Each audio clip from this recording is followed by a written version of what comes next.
کر رہے ہیں سورت کے تو پھر بسم اللہ نہ پڑھیں، اگر سورت کے شروع سے تلاوت کر رہے ہیں تو پھر بسم اللہ الرحمن الرحیم دوبارہ پڑھیں، اور جیسے الم تر کیف فعل ربک پڑھ لی یا قل هو اللہ پڑھ لی تو سورت شروع کرنے سے پہلے بسم اللہ پڑھیں آپ، سنت ہے۔ پھر جب دوسری رکعت کے لیے آپ کھڑے ہوں گے تو پھر سورہ فاتحہ سے پہلے بسم اللہ، اور پھر جب سورہ فاتحہ پڑھ کے نئی سورت شروع کریں گے تو بسم اللہ۔ اگر سورت شروع نہیں کرتے، قرآن کے درمیان سے پڑھتے ہیں تو پھر بسم اللہ نہ پڑھیں، کیونکہ بسم اللہ سورت شروع کرنے سے پہلے پڑھنا سنت ہے۔ تو چاہے سورہ فاتحہ ہو یا کوئی نئی سورت ہو، اس سے پہلے بسم اللہ عام حالات میں بھی پڑھنی چاہیے اور نماز میں بھی۔ ہاں سورہ توبہ جب آپ پڑھیں گے تو پھر اس سے پہلے بسم اللہ الرحمن الرحیم نہ پڑھیں آپ، لیکن یہ واجب نہیں ہے، میں نے بتایا سنت ہے، چھوٹ جائے تو کوئی گناہ نہیں ہے۔ کیا خدا حافظ کہنا غلط ہے؟ خدا حافظ کہنا کیسا ہے، اس کا جواب دینا کیسا ہے؟ محمد سلمان انڈیا سے۔ جائز ہے، اس میں کوئی حرج نہیں ہے۔ خدا حافظ کا مطلب فی امان اللہ، اللہ کی امان میں، تو خدا تمہارا حافظ ہو، کوئی حرج نہیں ہے اس میں، کہہ سکتے ہیں، اس کا جواب بھی دے سکتے ہیں، نہ دینا چاہیں تو بھی تو بھی ٹھیک ہے، دینا چاہیں تو بھی آپ کہتے ہیں کہ اللہ تمہارا بھی حافظ ہونے کے مانو۔ دعا ہے بھائی، یہ دعا کے لیے کوئی ثبوت کی ضرورت نہیں۔ بسم اللہ کی جگہ 786 لکھ سکتے ہیں کیا؟ حافظ ساجد انڈیا سے۔ 786 کا مطلب کیا ہے اور اسے لکھنا کیسا ہے؟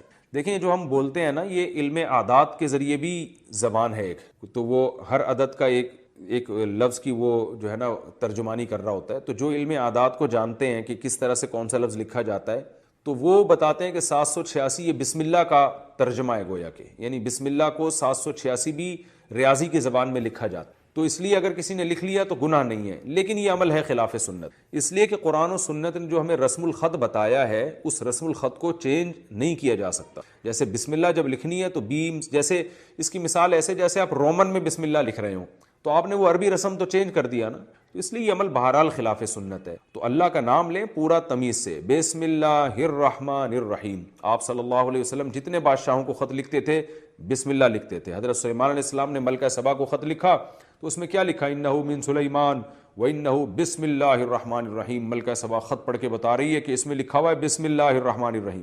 تو جن الفاظ کے ساتھ قرآن نے بیان کیا بسم اللہ کو، حدیث نے بیان کیا، آپ اسی الفاظ کے ساتھ لکھیں، یہ فضیلت جبھی حاصل ہوگی۔ بعض لوگ یہ کہتے ہیں کہ جی وہ بے ادبی بھی تو ہو سکتی ہے، اخبار وہ کاغذ پہ نیچے بھی تو اللہ کا نام گر سکتا ہے، تو دیکھیں یہ کام تو نبی بھی سوچ سکتے تھے۔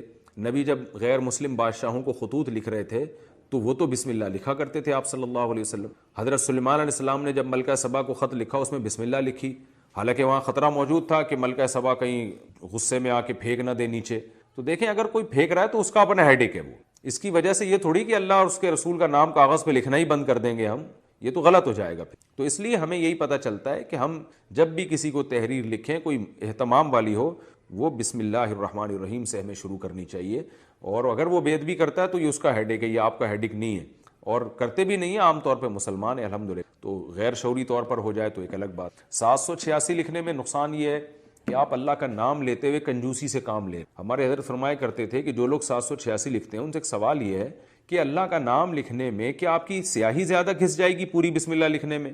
اس لیے آپ کر رہے ہیں کہ اتنا میرا جو ہے نا اسراف ہو جائے گا خدا نخواستہ، تو کتنی سیاہی گھس جائے گی آپ کی؟ یا آپ اس لیے لکھ رہے ہیں کہ ٹائم بچا لیں گے؟ تو 786 لکھنے میں اور پوری بسم اللہ لکھنے میں سیکنڈ کا بھی فرق میرا خیال ہے بہت ہی کم آتا ہو، تو اتنا سے ٹائم بچا کے آپ نے کیا کرنا ہے؟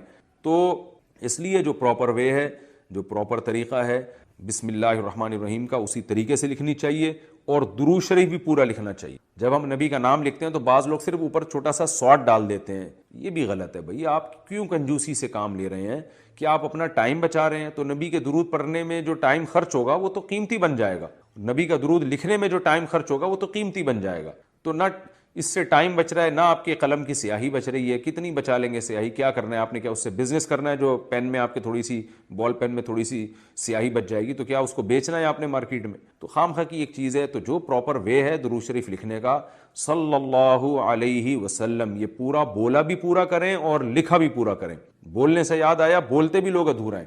اکثر میں نے لوگوں کو دیکھا ہے آپ صلی اللہ علیہ وسلم نے فرمایا، نبی صلی اللہ علیہ وسلم نے فرمایا، او بھائی پورا بول دو۔ نبی صلی اللہ علیہ وسلم نے ارشاد فرمایا، آپ صلی اللہ علیہ وسلم نے ارشاد فرمایا، رسول اللہ صلی اللہ علیہ وسلم نے یہ کام فرمایا، تو پورا صلی اللہ علیہ وسلم تمیز سے بولنا چاہیے۔ یہاں بھی جو شارٹ کر دیتے ہیں نا صلی اللہ علیہ وسلم، اس سے بھی پتہ نہیں کیا ہو رہا ہے۔ باقی ساری بات پوری تمیز سے تجوید کے ساتھ پورے ایک ایک حرف جو ہے نا پورے طریقے سے ادا کر رہے ہوتے ہیں، جہاں درود شریف کی بات آئی ٹائم بچانے کی فکر شروع ہو جاتی ہے۔ تو یہ طریقہ بھی غلط. تو اس میں آپ کتنا ٹائم بچا لو گے, کتنے سیکنڈ بچا لو گے آپ, اور کیا بچا کے آپ کیا کر لو گے اس میں. تو جب درود پڑھیں, نبی صلی اللہ علیہ وسلم نے ارشاد فرمایا, بات چل پڑی ہے تو سلام بھی ایسا ہی ہے. سلام بھی لوگ ایسے کرتے ہیں, السلام علیکم, کہیں گزر رہے ہو نا السلام, وہ جواب میں کیا وعلیکم السلام. وہ میں اکثر ایک واقعہ سناتا ہوں, ہمارے استاذ کو جب کوئی سلام کرتا تھا نا تو کہتے تھے بس یہ جواب آتا تھا. تو ہم کہتے تھے استاد جی آپ کیسا جواب دے رہے ہیں؟ انہوں نے کہا جیسا سلام ہے ویسا جواب. کہہ رہے ہیں سلام میں ہلکی سی آواز آئی ہے, بس اتنی سی آواز آئی ہے السلام, تو کہہ رہے ہیں جواب ہی السلام. تو وہ ان کو تنبیہ کرنے کے لیے نا, السلام علیکم, جواب آ رہا ہے وعلیکم, یعنی وعلیکم السلام, بس ہلکا سا سین. تو یہ طریقہ صحیح نہیں ہے. سلام کریں السلام علیکم, السلام علیکم ورحمۃ, السلام علیکم ورحمۃ اللہ وبرکاتہ. سلام کی قرآن نے ایسی تعریف کی ہے سورہ نور میں, تحیۃ من عند اللہ مبارکۃ طیبہ. اے ایمان والو جب گھروں میں داخل ہو, فسلموا علی انفسکم, گھر والوں کو سلام کیا کرو. یہ اللہ کی طرف سے ملاقات کے وقت ایک دعائیہ کلمہ ہے جو اللہ کی طرف سے گفٹ ہے, مبارک ہے, پاکیزہ کلمہ ہے. تو اللہ نے سلام کی اتنی تعریف کی ہے, تو آپ اس سلام ہی کو پی جاتے ہیں, السلام علیکم السلام علیکم اس طرح کر گھما رہے ہوتے ہیں. پراپر تمیز سے سلام کیا کریں, دعا ہے یہ, السلام علیکم ورحمۃ اللہ وبرکاتہ, آپ پر سلامتی ہو اللہ کی طرف سے. بھائی یہ بہت بڑا المیہ ہے یار. دیکھو گاڑیاں غلط نہیں پارک کیا کرو. میں دیکھتا ہوں یہاں مدرسے کے گیٹ کے آگے کئی بار لوگوں نے گاڑیاں کھڑی کی ہیں. اتنی تو انسان میں سینس ہوتی ہے کہ جب گیٹ کھولے گا مدرسے کا تو اندر سے جو گاڑی باہر کیسے نکالے گا. یعنی یہ تو نبی صلی اللہ علیہ وسلم نے فرمایا کہ ایمان کا آخری درجہ یہ ہے, یہ حدیث خوب غور سے سنیں, ایمان کا آخری درجہ یہ ہے کہ راستے سے تکلیف دہ چیز کو ہٹایا جائے. کوئی بھی چیز جو لوگوں کو تکلیف پہنچا رہی ہے اس کو کیا کرو, ہٹا دو. گٹر کا ڈھکن کھلا ہوا ہے, کوئی گر سکتا ہے, آپ اس کے انتظام کریں. کانٹا پڑا ہوا ہے اس کو ہٹائیں, پتھر رکھا ہوا ہے اس کو ہٹائیں. کوئی بھی چیز جو لوگوں کو اذیت دے سکتی ہے. ہاں ابھی بتا رہا ہوں, ابھی بتا جائیں گے نا, بات کمپلیٹ ہونے دینا, ورنہ پھر وہ دوبارہ کریں گے یہ حرکت. تو اس لیے کمپلیٹ کر لو پھر جائیں. تو راستے میں تکلیف دہ چیز جو نہیں ہٹاتا نا اس کو نبی نے ایمان سے خارج کیا ہے. تو سوچو وہ کتنا بڑا گویا کہ کافر ہوگا جو تکلیف دہ چیز راستے میں ڈالتا ہے. تو گاڑی غلط پارک کرنا, بائک غلط پارک کرنا, یہ تکلیف دہ چیز ڈالنا ہے کہ نہیں ہے؟ کانٹے سے اتنی تکلیف نہیں ہوتی, لوگ اکثر سنبھل کے ہی چل رہے ہوتے ہیں. لیکن گاڑیاں اس طرح, روزانہ میرے ساتھ ایسا ہو رہا ہے روزانہ کہ یہاں آپ گلی میں گاڑی موڑنے کی کوشش کرو نہیں موڑ سکتے. کسی نے کارنر پہ گاڑی ایسے کھڑی کی ہوگی کہ گاڑی دوسری گاڑی جو آئے گی ٹرن ہی نہیں ہو سکتی. اور یہ دیندار لوگ زیادہ معذرت کے ساتھ کر رہے ہوتے ہیں. ہمارے ہاں جو جتنا بے ڈھنگا ہوگا نا اس کو سمجھا جاتا ہے اتنا نیک ہے. جتنا بے ڈھنگا ہوگا نا, میں جب گیا نا حضرت مفتی رشید احمد صاحب رحمہ اللہ کے پاس, ان کے شاگردوں کے پاس, تو میرے پاس 125 تھی. میں نے دیوار کے ساتھ لگا دی بائک, تو وہ کہیں جھانک رہے تھے. انہوں نے کہا بالکل چپکاؤ. میں نے کہا یہ عجیب بات کر رہے ہیں بھائی, راستہ تو ہے نا بھائی, راستہ اتنا تو ہم نے بائک پارک کی ہے کہ راستہ تو ہے. انہوں نے کہا نہیں راستہ نہیں, کھلا راستہ ہونا چاہیے لوگوں کے پاس گزرنے کا. تو جب آپ مکمل دیوار کے ساتھ بائک کو چپکا کے کھڑا کر سکتے ہو تو آپ نے اس کی دم باہر کو کیوں نکالی ہوئی ہے؟ تو میں نے کہا یار عجیب ٹائپ کے لوگ ہیں یہ, تو بہت سختی کیا کرتے تھے. تو راستے سے تکلیف دہ چیز جو نہ ہٹائے وہ ایمان سے خارج ہے. تو جو راستے میں تکلیف دہ چیز ڈالے وہ کتنا بڑا بے ایمان ہوگا معذرت کے ساتھ. تو ابھی تو آپ لوگوں سے غلطی سے اس لیے میں کہہ رہا ہوں کہ اب جس نے غلط گاڑی پارک کی وہ اٹھے گا ہی نہیں نا. ہمیں آپ نے بے ایمان کا فتویٰ لگا دیا. تو ہم اچھا گمان رکھتے ہیں آپ نے جان کر نہیں کیا ہوگا, غلطی سے کیا ہوگا, بلکہ آپ نے گاڑی صحیح پارک کی ہوگی یا بائک صحیح پارک کی ہوگی, کسی نے ہٹا دی ہوگی. تو جن نے غلط پارک کی ہے جا کے ذرا گلی کھولے جا, اٹھ جائیں. ہم لوگ دیکھ بھی نہیں رہے, آنکھیں بند کر لو بھائی, ہم نہیں دیکھ رہے. شاباش شاباش. اور آئندہ اس سے توبہ کریں. تو پیچھے سے تو دیکھ سکتے ہیں نا. تو بائکیں جو ہے نا بالکل چپکا کے کھڑی کیا کریں دیوار سے, اور گاڑی بھی. اور گاڑی تو سامنے روڈ پہ کھڑی کرتے ہیں. ابھی کیمرے لگے ہوئے ہیں الحمدللہ چاروں طرف, ہم نے ٹھیک ٹھاک سیکیورٹی کا انتظام کیا ہوا ہے جو اسباب کی دنیا میں. تو چور بھی انشاءاللہ بھاگے گا نہیں, کہیں بھی پکڑا جائے گا. اور یہاں بھی کیمرے لگے ہوئے, وہ دیکھو وہ بھی لگا ہوا ہے, یہ بھی لگا ہوا ہے, دیکھ رہے ہیں. تو کسی کی جیب میں ہاتھ ڈالنے سے پہلے, کیونکہ جیب کترے بھی ہیں یہاں پہ, ان کو پتہ ہی نہیں ہوتا کہ کیمرہ لگا ہوا ہے. تو ہر طرح کیمرے لگے ہوئے ہیں جو ایک ظاہری اسباب ہو سکتے ہیں. اور سیکیورٹی گارڈ بھی بیٹھے ہوئے ہیں. کچھ سیکیورٹی گارڈ تو آپ کو وردی میں جو نظر آ رہے ہیں نا اسلحہ کھلا لے کے گھوم رہے ہیں, کچھ یہیں بھی بیٹھے ہوئے ہوتے ہیں, سمجھ رہے ہو. تو آپ میں سے کسی کو نہیں پتا ہے کہ ادھر کس کی پینٹ میں کیا رکھا ہوا ہے اور کس کی شلوار میں کیا رکھا ہوا ہے. تو خیر بات کیا چل رہی تھی, بات چل رہی تھی نماز، ہو سکتا ہے میرے بھی آواز بھی اسلحہ لگایا وہ میں نے، تو ہم بھی اتنے نیک نہیں ہے جتنا آپ سمجھتے ہو ہم کو، سمجھ رہے ہو نا، نیک سے مراد جو بالکل ہی بیوقوف لوگ سمجھتے ہیں نا۔ تو باقی یہ کہ اسباب کی دنیا میں انسان احتیاط کرتا ہے، باقی وہ بہاری لوگ کہتے ہیں کہ جب انسان کی موت آتی ہے تو اونٹ پہ بیٹھے ہوئے آدمی کو بھی کتا کاٹ لے، تو وہ اللہ نے جب تک زندگی دینی ہے دے گا، جب اٹھانا ہوگا تو ویسے ہی اٹھا لے گا اللہ تعالیٰ، پھر تو سب کچھ ہو سکتا ہے نا۔ تو ایک ظاہری لحاظ سے جو کچھ ہو سکتا ہے وہ کرتا ہے انسان، باقی اللہ چاہے گا تو وہ سب کچھ ہو سکتا ہے۔ ایک چھوٹا سا مچھر انسان کو مار سکتا ہے، تو ایک چھوٹی سی گولی مار سکتی ہے انسان کو، کچھ بھی ہو سکتا ہے۔ خیر، تو بات یہ چل رہی تھی کہ اللہ نے فرمایا جب ان کو دنیا میں سجدے کے لیے بلایا جاتا تھا تو یہ نہیں آتے، تو جو اللہ جب بلاتے ہیں اس بلانے کو کیا کہا جاتا ہے؟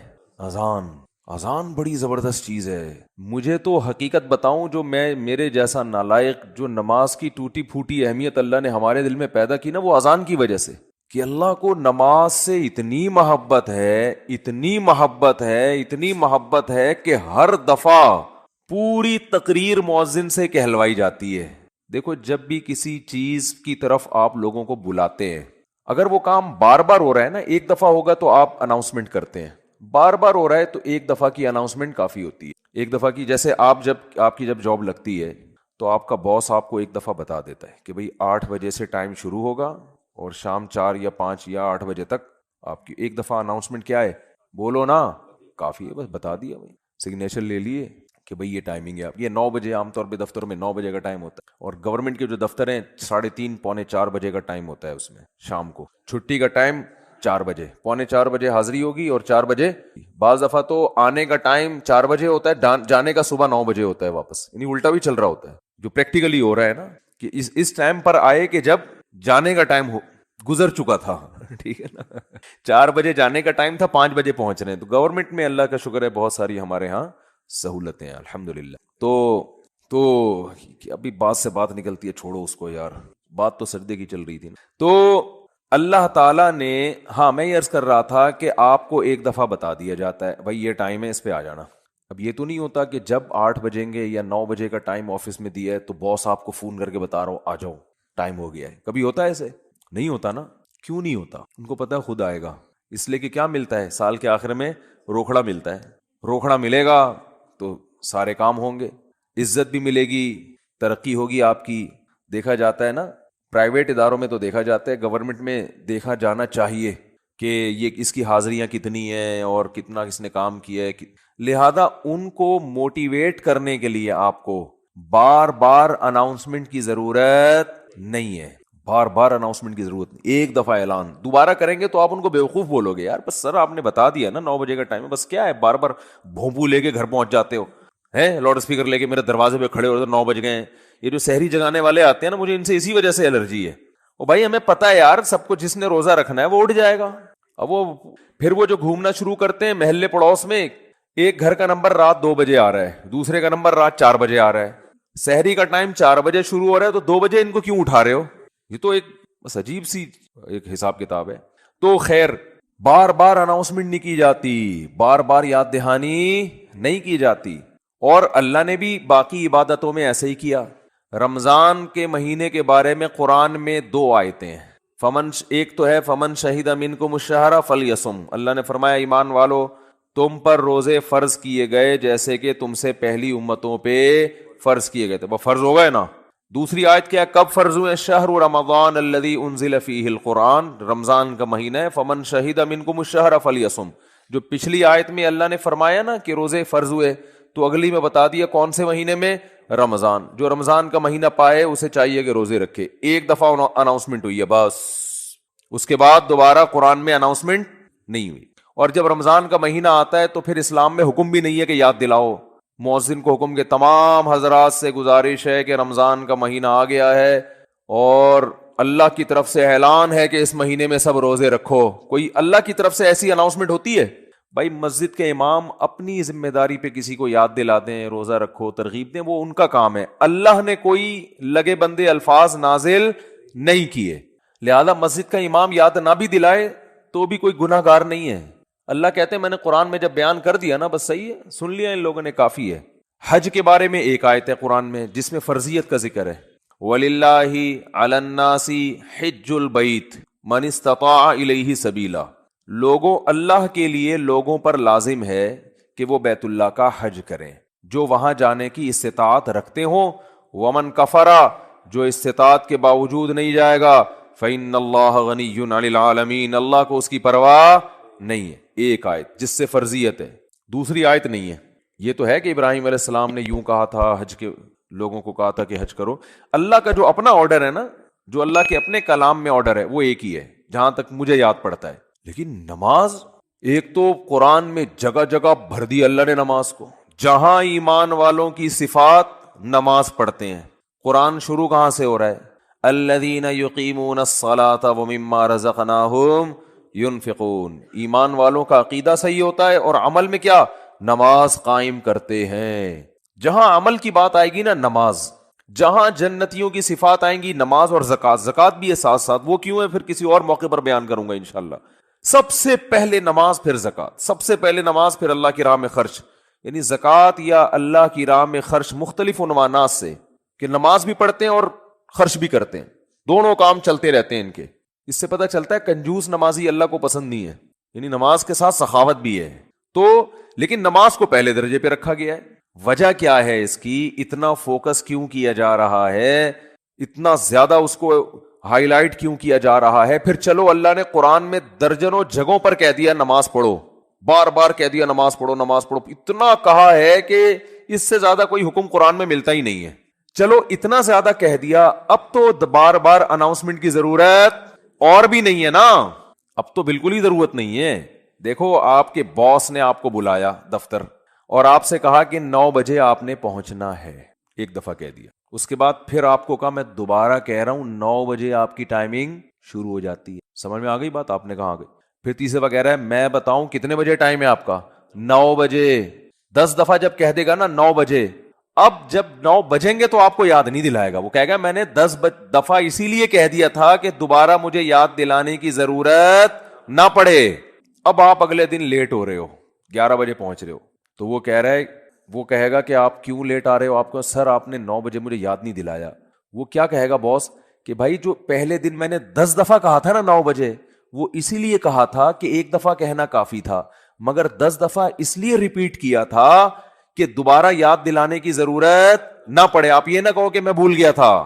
بہت مشکل ہے سمجھانا، بہت مشکل. تو جب اللہ نے نماز کو سینکڑوں دفعہ ریپیٹ کیا قرآن میں، تو اب تو ہر وقت یاد دلانے کی بالکل بھی ضرورت نہیں تھی. کمال ہے بھائی، اللہ نے کیا فرمایا کہ اتنا یاد دلاؤ کہ پیدائش سے لے کے موت تک اذان ہی سنتا رہیے بیٹھ کے. پیدا ہوا تو کان میں اذان دلوائی اس کے، پیدا ہوا تو کان میں اذان، نماز کی طرف دعوت. حالانکہ سمجھتا نہیں ہے بچہ، ایک حرف بھی سمجھ میں نہیں آتا اس کے اذان. بچہ تو نہ سمجھ ہوتا، اس کو کیا پتا چلتا ہے میرے کان میں کیا ہو رہا ہے. لیکن جب بڑا ہوتا ہے نا، تو اس کو یہ اب یاد دلایا جاتا ہے کہ تیرے کان میں بھی اذان دی گئی تھی. دوسروں کو دیکھتا ہے تو اس کو پتا چلتا ہے کہ اللہ نے ابھی سے یاد دلا دیا ہے. تو پیدا ہوا ہے، تجھے بتایا کہ نماز نہیں چھوڑنی، تو نے نماز نہیں چھوڑنی ہے تو نے. پھر فجر کے وقت الگ بلایا جا رہا ہے، جب ظہر کا ٹائم آتا ہے الگ. اچھا، اللہ نے نماز کا بھی ذکر کیا اور ٹائمنگ بھی قرآن میں بتا دی. اقیم الصلاۃ لدلوک الشمس الی غسق اللیل، نماز کو قائم کرو سورج کے ڈھلکنے کے اوقات میں اور رات کے اندھیروں میں بھی. اس میں پانچوں نمازیں آ گئیں. سورج میں جب کوئی بڑی تبدیلی ہوتی ہے نا، تو اس کو ڈھلکنا کہتے ہیں. سورج میں جب بڑی تبدیلی ہوتی ہے، فجر کے وقت سورج کیا اندھیروں سے نکل کے روشنیوں کی طرف جب لائٹ مارتا ہے نا سورج مشرق سے. دیکھو کوئی گاڑی، آپ کسی گاڑی کا انتظار کر رہے ہو یار، وہ دولہے کی مثال دیتے ہیں، اس کو بات سمجھ میں آئے گی. دولہا بارات کے انتظار میں ہے، ہال میں بیٹھا ہوا ہے، بارات آ رہی ہے کہ نہیں آ رہی ہے، ٹائم دیکھ رہا ہے یار لیٹ، پہلے میں بہت لیٹ ہو گیا، مفتی صاحب کا بیان سن کے تو 45 سال میں شادی کر رہا ہوں، اوپر سے بارات لیٹ ہے. تو وہ فوراً دیکھتا رہے گا کہ بھئی ایک دم بسوں کی لائٹیں جو ہے نا گلی کے نکڑ پہ بس نظر نہیں آتی، لائٹنگ پہلے ہوتی ہے نا، لائٹنگ سے اندازہ ہو جاتا ہے کہ اب بارات پہنچنے والی ہے. پھر پٹاخے بعد میں. تو سورج کیا ہے ایک دم غائب ہو جاتا ہے، اندھیروں میں دنیا ڈوب جاتی ہے. تو سب سے پہلے جو لائٹ مشرق کی طرف ظاہر ہوتی ہے، جو لائٹ یعنی اس طرح ہوتی ہے، وہ ایک تو عمودی لائٹ ہوتی ہے نا، عمود کو کیا کہتے ہیں؟ پرپینڈیکولر کہتے ہیں. ہم تو ٹریگنومیٹری پڑھ کے بھول گئے یار. ہاں، ہاریزونٹل ہاریزینٹل، میں لفظ بھول گیا ہوں، ہم نے بہت پڑھی ہے ہاریزونٹل ایک ہوتا ہے، پرپینڈیکولر ایک ہوتا ہے بیس، بیس کہتے ہیں اس کو، بال چھوڑ ٹریگنومیٹری پھر بعد میں پڑھیں گے. بھی ایک لائن، ایک روشنی یوں آتی ہے، پھر ایک روشنی ایسے، جو یہ روشنی ہے نا اس کو صبح کاذب کہتے ہیں. صبح کاذب، یہ جھوٹی صبح ہے، یہ اس کی علامت نہیں ہے کہ سورج آ رہا ہے ابھی. اس کے بعد جب ایک دم افق پہ مشرق، یعنی مشرق کی طرف آسمان کے کنارے پہ جو ایسے لائٹ پھیلتی ہے نا، یہ وہ والی لائٹ ہے جو بارات آتے ہوئے ٹرک جو بس مارتی ہے نا لائٹ، اب یہ آ گئی ہے. اس سے پہلے تو کوئی سگریٹ پی رہا تھا یا کیا کر رہا تھا. تو اس کو کہتے ہیں صبح صادق، سچی صبح. وہ پہلے والی صبح سے دھوکا ہوتا ہے کہ شاید سورج نکل رہا ہے، وہ اس لیے اس کو صبح کاذب کہا جاتا ہے. اور اس کے بعد آتی ہے صبح صادق. تو وہ جو لائٹ مشرق کی طرف پھیلتی ہے نا ایسے لمبائی میں، وہ اس کی علامت ہوتی ہے کہ وہ اندھیرے ختم. ایک دم سورج ایک ڈھلکنا شروع ہو رہا ہے نا، ایک دنیا میں ایک بہت بڑی چینجنگ آ رہی ہے. تو اللہ نے فرمایا جیسے ہی دنیا میں یہ چینجنگ آئے گی، تبدیلی آئے گی اس سے، سورج کے ڈھلکنے سے، تم نے کیا کرنا ہے اس موقع پر؟ نماز قائم کرنا ہے، اپنے رب کو یاد کرنا ہے، میرا رب مجھے رات کے اندھیروں سے نکال کے دوبارہ. کتنی بڑی خدا کی قسم، یہ سورج کا طلوع ہونا اتنی بڑی نشانی ہے اللہ کے وجود کی. ایتھیس اور ملحد پاگل ہوتے، مجھے لوگ کہتے ہیں ملحدوں پہ کو معاف کر دیں، بیان نہ کریں آپ، بہت بیان ہو گیا ملحدوں پر، لیکن بھائی کیسے یار چھوڑ دیں؟ اتنی بڑی خدا کی نشانیت دیکھ کر جو بدبخت کہتے ہیں یہ آٹومیٹیکلی ہو رہا ہے. اور یار ایسا سسٹم، اتنا ایندھن اس کے اندر، ایسی روشنی، کیسا جیسے آپ تکے کو گھماتے ہیں نا جب پکاتے ہیں، کوئلے پہ جب تکا پکاتے ہیں، ادھر سے پک گیا، اب کیا کرو؟ گھماؤ. یہ خود بخود گھومتا ہے؟ گھمانا پڑتا ہے، یا ایسا سسٹم لگانا پڑے گا کہ گھومے. وہ سسٹم کوئی لگا کے دیتا ہے. تکے میں خود بخود اتنی عقل نہیں ہوتی کہ کروڑوں سال میں ترقی کرتے کرتے ایسا بن گیا کہ آٹومیٹک گھومنا خود بخود ہی شروع. یہاں سے پک گیا، اب یہاں سے پکاؤ ہے بھائی، یہاں سے تو پک گیا، اب کیا کرو؟ اب یہاں سے پکاؤ مجھے. تکا خود بخود کروڑوں سال میں بھی اتنا ذہین نہیں ہوتا. تو یہ سورج اور زمین اتنے ذہین کیسے ہو گئے کہ سورج گیا اور پوری دنیا کو لائٹ دیتا دیتا، ساری دنیا میں کی فصلیں اگاتا، وٹامن ڈی پرووائڈ کرتے کرتے کرتے کرتے ابھی سورج امریکہ والوں کو نواز رہا ہے. اس وقت یہاں رات ہو رہی ہے نا، امریکہ میں دن ہے، سورج وہاں جا کے گوروں کو وٹامن ڈی دے رہا ہے، ان کی فصلوں میں جان پیدا کر رہا ہے. ہمارا نمبر، ابھی ہم تکے کی وہ والی سائڈ ہے جو انگارے کے دوسری طرف گئے ہوئے ہم لوگ. بھئی یہاں سے تو زمین پک گئی ہے، اب اس کو تھوڑا سا اندھیرے میں رکھو، اس کو پکانے کی ضرورت نہیں ہے. اب میرے اس طرح پکانے کی باتیں کرنے سے ایتھیس کو تپانے کا کام ہو رہا ہے. حقیقت ہے نا، جب سورج پکا رہا ہے اور ایتھیس ہمیں تپا رہا ہے، خود بھی تپ رہا ہے الٹی باتیں کر کے. تو یہ بھائی کیسا خوبصورت نظام ہے یار. سورج کا جو طلوع ہے نا خدا کی قسم، یہ اللہ کی بہت بڑی نشانی ہے. لاکھوں کروڑوں سال ہو گئے سورج کی حرکت میں کوئی تبدیلی نہیں ہو رہی. کتنا بڑا آگ کا ایندھن ہے، آگ کا ایندھن زمین سے لاکھوں گنا بڑا. اتنی آگ، اتنا ایندھن کہاں سے آ گیا؟ اسٹیل مل میں جو ایندھن جس سے لوہا پگھلایا جاتا ہے، یہ آٹومیٹیکلی پیدا ہو گیا، یہ اس کو پیدا کیا گیا ہے، یہ تو ڈالا جاتا ہے نا اس میں بھٹیوں کو جلانے کے لیے. سورج میں کہاں سے آ گیا؟ اتنی آگ برسا رہا ہے، اور ایسی لائٹ ہے اس کی کہ آپ جب سورج کی روشنی ہوتی ہے، آپ کے ہزار وولٹ کے بلب فیل ہو جاتے ہیں، اس کو پتہ ہی نہیں چل رہا ہوتا کہ جل رہے ہیں کہ بجھ رہے ہیں.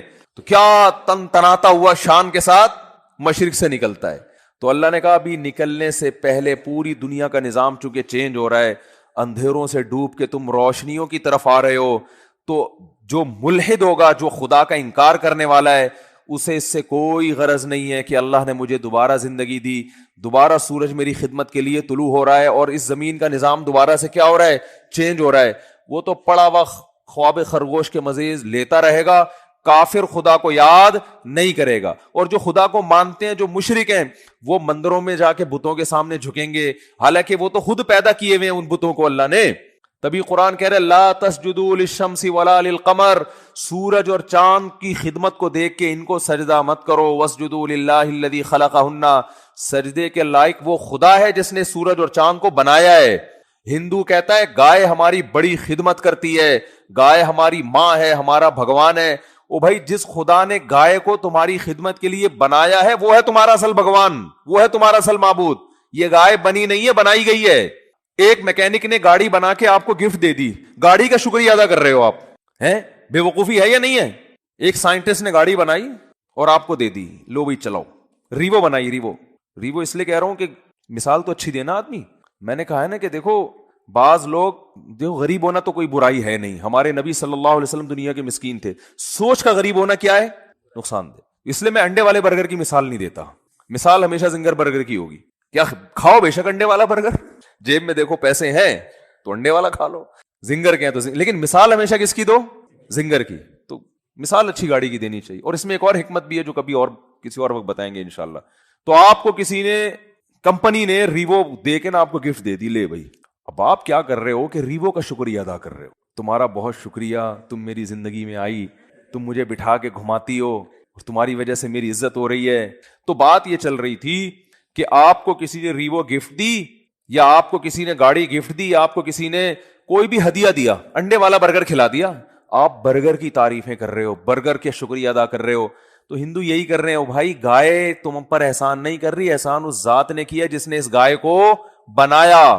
تو خدا کہہ رہا ہے کہ نہ ملحدوں کی طرح خدا کا انکار کرو کہ یہ خود بخود ہو رہا ہے, اور نہ مشرکین کی طرح اصل خدا کو چھوڑ کر بنی ہوئی چیزوں کو پوجنا شروع کر دو. اسلام کتنا بیلنس کرتا ہے, کیسی اعتدال والی بات کرتا ہے. لا تسجدوا للشمس ولا للقمر, سورج اور چاند کو سجدہ مت کرو ان کی خدمت کو دیکھ کے. واسجدوا للہ الذی خلقہن, اس ذات کو سجدہ کرو جس نے ان کو بنایا. یہاں بھی سجدے کا ذکر ہے, نماز میں ہوتا ہے سجدہ. تو اللہ نے کیا فرمایا, اقیم الصلاۃ لدلوک الشمس, سورج کے ڈھلکنے. یہ سورج سے نا زمین کا بڑا سسٹم ہے, سورج کو بڑا قرآن نے پروٹوکول دیا ہے. قرآن نے اپنی نشانیوں میں اگر میں یہ کہوں کہ جتنا سورج کو پروٹوکول دیا ہے شاید کسی اور نعمت کو نہیں دیا, تو شاید میری یہ دعویٰ غلط نہیں ہوگا. تبھی تو سورج سے نمازوں کے اوقات رکھے گئے ہیں. روزہ بھی سورج دیکھ کے ہوتا ہے, سورج غروب ہوگا تو روزہ افطار ہوگا, سورج طلوع ہونے سے پہلے روزہ بند ہوگا, نمازیں سورج کے اوقات پر. تو یہ کیا ہے, اس لیے کہ دلوک کہتے ہیں ڈھلکنا. تو اللہ نے ڈھلکنے کے اوقات اس لیے رکھے کہ اس وقت دنیا میں بڑی بڑی تبدیلیاں آ رہی ہوتی ہیں, بڑی بڑی تبدیلیاں. رات کے اندھیرے دور ہونا شروع ہو جاتے ہیں, بہت بڑی چینجنگ دنیا میں آتی ہے جس کا پوری دنیا پہ بھی اثر پڑتا ہے, آپ کی باڈی پہ بھی اثر پڑتا ہے, پوری دنیا کے نظام پہ اثر. وہ کیا ہے, سورج کی جو کرنیں ہیں, مشرق سے بھی سورج کے طلوع ہونے کا ٹائم ہوا ہے, آپ کو روشنی دیکھ کے اندازہ ہو جاتا ہے کہ اب صبح ہونے والی ہے اور اس زمین کے نظام میں تبدیلی آنے والی ہے. تو عقل مند لوگ کیا کرتے ہیں, اللہ نے فرمایا اس موقع پر تم نے کس کو یاد کرنا ہے, اللہ کو یاد کرنا ہے. کس طرح, جس طرح اللہ کہتا ہے میں بتاؤں گا اس طرح یاد کرنا ہے. کیونکہ اگر اللہ نہ بتاتا کس طرح یاد کرنا ہے, پھر ہم عبادت کے وہ طریقے نکال لیتے جو غیر مسلموں نے نکالے ہوئے ہیں, عجیب عجیب سے. جب انسان کو پتہ نہیں ہوتا نا کیسے عبادت کرنی ہے, تو لوگوں کی رائے پہ چھوڑ دیا جاتا. فرض کریں, اسلام کہتا بھائی صبح سورج کے طلوع ہونے سے پہلے, صبح صادق کے بعد تم نے عبادت کرنی ہے.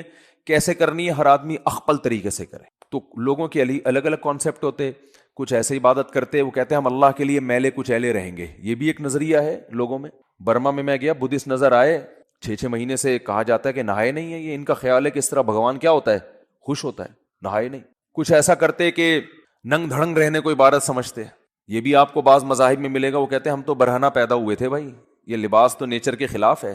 وہ بھی کچھ دن پہلے میں نے فیس بک پہ ایک انٹرویو دیکھا, شکر ہے وہ آگے میز لگائی ہوئی تھی, انہوں نے انٹرویو کے دوران انہوں نے یہ عقلمندی کی, وہ ایک برہنہ بیٹھا ہوا ہے بالکل ہی لباس لیس, تو اس سے پوچھنے کہ اس تکلف کی ضرورت کیا تھی آپ کو, تو وہ کہہ رہے ہم تو انسان کیا ہے, پیدا کیسے ہوا ہے, برہنہ. تو نیچر یہی ہے کہ لباس وباس نہیں ہونا چاہیے. نیچے لوگوں نے طبیعت سے گالیاں دی ہوئی نا کہ اس کی کوئی ماں بہن نہیں ہے گھر میں. تو یہ بھی ایک عبادت کا ان کے خیال میں طریقہ ہے. بعض لوگوں میں عبادت کا طریقہ یہ ہے کہ ہم گوشت نہیں کھائیں گے, اس سے اللہ خوش ہوگا. تو انسان کو اگر آزاد چھوڑ دیتا نا اسلام کہ تم اللہ کو جس طرح بھی راضی کرنا چاہو کرو, تو انسان غلط رخ پہ چلا جاتا, وہ انسانیت کے دائرے سے نکل جاتا. اللہ نے بتا دیا اقیم الصلاۃ لدلوک الشمس. میں پہلے جو نماز کے اوقات ہیں ان کو تھوڑا ڈیفائن کر دوں, پھر میں بتاؤں گا اسلام نے یہ طریقہ کیوں بتایا ہے. پہلا دلوک شمس ہوتا ہے, دنیا میں بڑی تبدیلی آتی ہے صبح صادق, اندھیروں سے روشنی پھوٹنا شروع, پتہ چلتا ہے اب دن کیا ہو گیا, چینج. اس کے بعد سورج پھر ٹکا کباب بناتے بناتے نا ایسے ہوتے ہوتے بالکل بلندی پہ جا کے پہنچتا ہے جس کو زوال کا وقت کہتے ہیں, اور ایک ٹائم آتا ہے بلندی سے دوبارہ نیچے ڈھلکنا شروع کر دیتا. جیسے ہی نیچے ڈھلکنا شروع ہوگا, اللہ نے فرمایا دلو کے شمس ہو رہا ہے, بڑی تبدیلی آ رہی ہے دنیا میں. اب سورج ٹاٹا کرتے ہوئے واپس جا رہا ہے. سورج ڈھلکنا دن, یعنی جو رات اس وقت جو انسان کے باڈی میں تبدیلی ہوتی ہے نا وہ, اور زمین میں وہ مکمل سارا سسٹم اس وقت چینج ہو چکا ہوتا ہے. تو اس وقت حکم دیا گیا یہاں بھی تمہیں کس کو یاد کرنا ہے؟ اللہ کو یاد کرنا ہے, کیونکہ تم اس کے ماننے والے, اس کا شکر ادا کرنا ہے. اس کے بعد پھر دوبارہ بڑی چینجنگ کب ہوتی ہے؟ عصر کے ٹائم پہ. امام حنیفہ بہت ذہین تھے, خدا کی قسم. جو امام ابو حنیفہ کا رحمہ اللہ کا فقہ غور سے پڑھے گا نا, اسے لگے گا امام صاحب کوئی چھوٹی موٹی چیز نہیں تھے. حدیث میں ہمیں نماز کے بارے میں, عصر کے بارے میں مثل اول بھی ملتا ہے, مثل ثانی بھی ملتا ہے. بخاری مسلم کی حدیثوں سے ہمیں پتہ چلتا ہے کہ جس ٹائم پہ ہمارے جو اہل حدیث حضرات عصر کی نماز پڑھتے ہیں نا, اس کا بھی ثبوت حدیث سے ہمیں ملتا ہے. اور یہی ٹائم امام شافعی کا بھی ہے, جو عصر بہت جلدی پڑھی جاتی ہے. پورے سعودیہ میں آپ نے دیکھا ہوگا بہت جلدی عصر پڑھ لیتے ہیں وہ. لیکن امام حنیفہ کی رائے یہ کہ دیر سے پڑھی جائے, جب ہر چیز کا سایہ دگنا ہو جائے. کتنا ہو جائے؟ دگنا. اب بہت سے حضرات کہتے ہیں امام حنیفہ نے اس حدیث کی مخالفت کر دی جس میں جلدی پڑھنے کا ہے. تو امام حنیفہ نے حدیث کی دونوں حدیثوں میں اس حدیث کو لیا جو قرآن کے زیادہ قریب ہے, کیونکہ سورج کا جو ڈھلکنا ہے نا, بڑی چینجنگ, یہ مثل اول پہ نہیں ہوتی, مثل ثانی پہ ہوتی ہے. یعنی جب ہر چیز کا سایہ آپ نے 1 فٹ کا اسکیل رکھا زمین پہ, جب اس اسکیل کا سایہ اتنا ہو جائے, دیکھیں جب سورج بالکل اوپر ہوتا ہے, اس بات کو ذرا ٹیکنیکل طریقے سے سمجھیں, سورج بالکل سر پہ ہوتا ہے تو ہر چیز کا سایہ 0 ہو جاتا ہے. کتنا ہو جاتا ہے؟ اگر آپ خط استوا پر ہوں, ایکویٹر پہ ہو نا, تو سورج جب بالکل آپ کے سر پہ ہوگا تو 1 فٹ اسکیل اگر ہے, اس کا سایہ کتنا ہوگا؟ 0, کیونکہ بالکل اوپر ہے نا. اب جب ذرا سا ڈھلکے گا, تو جیسے ہی تھوڑا سا ڈھلکا ہے ظہر شروع, اس پر پوری امت کا اتفاق ہے. پھر ڈھلکتے ڈھلکتے جب اس چیز کا سایہ اتنا ہو جائے جتنی وہ چیز ہے, یعنی 1 فٹ چیز کا سایہ 1 فٹ ہو جائے, تو جمہور علماء کہتے ہیں عصر کا ٹائم شروع ہو گیا. اور بخاری کی حدیث بھی ہے اس پر. لیکن بخاری ہی کی دوسری حدیث سے پتہ چلتا ہے کہ ایسا نہیں ہے. بخاری مسلم کی, چونکہ ابھی میرا یہ ٹاپک نہیں ہے اس لیے میں حدیثیں پیش نہیں کر رہا, ورنہ پورا وہ ٹاپک اختلافی مسئلے پہ چلا جائے گا. اس سے پتہ چلتا ہے کہ نہیں, ابھی عصر کا ٹائم شروع نہیں ہوا, بلکہ ہر چیز کا سایہ جب دگنا ہو جائے گا, 1 فٹ کی چیز ہے, اس کا سایہ کتنا ہو جائے؟ 2 فٹ, تو عصر کا ٹائم شروع ہوتا ہے. اس وقت عصر کا ٹائم شروع. یہ امام ابو حنیفہ کا قول ہے, راجح قول, کہ بہتر یہ ہے, افضل یہ ہے کہ عصر کی نماز اس وقت پڑھی جائے, اس سے پہلے پڑھنا فتویٰ اس پر ہے کہ جائز تو ہے مگر بہتر نہیں ہے. تبھی ہمارے ہاں ہندوستان پاکستان میں دیر سے عصر ہوتی ہے. عرب کنٹریز میں چونکہ فقہ حنبلی کو فالو کرتے ہیں نا, شافعی اور حنبلی, وہ جلدی, اہل حدیث بھی جلدی پڑھتے ہیں.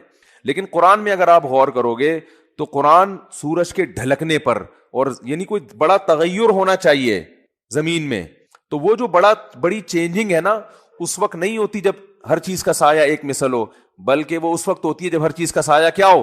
2 مثل. اس وقت ٹائم بہت چینج ہو چکا ہوتا ہے. جب ہر چیز کا سایہ 1 مثل ہوتا ہے تو ٹائم میں چینجنگ نہیں ہوتی. یعنی ایک عام آدمی سے آپ پوچھیں گے تو وہ ٹائم بتا بھی نہیں سکتا, یعنی وہ اندازہ بھی نہیں لگا سکتا کہ یہ ظہر ختم ہوئی ہے یا عصر شروع ہوئی ہے کہ نہیں ہوئی ہے. جبکہ جو عصر, جب سورج میں تپش بالکل کم ہو جاتی ہے سورج کی, اس وقت کائنات میں بڑی تبدیلی ہو چکی ہوتی ہے. تو امام صاحب کی دلیل یہ ہے کہ اس کائنات میں جب بڑی چینجنگ ہوگی سورج کی حرکت کی وجہ سے, تو نماز کا ٹائم, کسی نہ کسی نماز کا ٹائم آ رہا ہوگا. تو وہ چینجنگ مثل اول پہ نہیں ہوتی بلکہ مثل ثانی پہ ہوتی ہے. اور ایک اور بھی حدیث ہے امام حنیفہ کی دلیل, بخاری مسلم کی بات چل پڑی ہے, لوگ کیونکہ کلپ بنا کے مارکیٹ میں چلا دیتے ہیں نا, پھر ادھوری دلیل آتی ہے.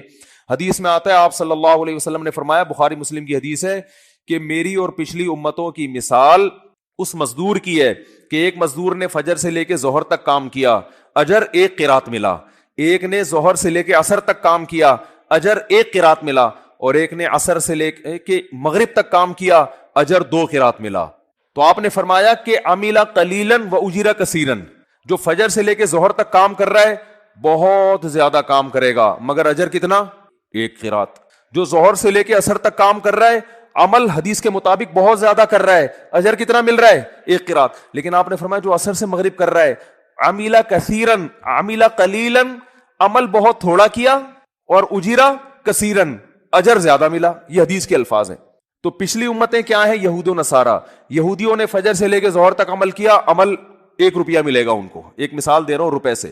عیسائی نے بھی بہت لمبا عمل کیا ظہر سے عصر تک, عمل ثواب کتنا مل رہا ہے؟ 1 روپیہ.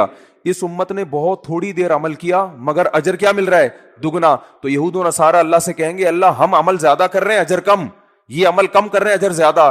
تو اللہ فرمائیں گے کہ میں تم پہ ظلم نہیں کر رہا, تمہیں تمہارے عمل کا پورا بدلہ دے رہا ہوں. اس امت کو تھوڑے عمل پہ جو میں اضافی دے رہا ہوں تو یہ میری مرضی ہے, یہ میرا فضل ہے. بھائی ایک مزدور سے 1 گھنٹہ گڑھا کھدوائیں, اجرت طے ہوئی 100 روپے, وہ دے دیا آپ نے. اس سے آدھا گھنٹہ گڑھا کھدوا کے اجرت طے 100 تھی لیکن آپ نے 500 روپے پکڑا دیے, تو 100 والا اعتراض تھوڑی کرے گا. آپ کہیں گے بھائی تمہیں تو پوری اجرت مل گئی نا, اب یہ ہماری اس سے تعلقات ہیں, ہم نے اس کو ڈبل دے دیا.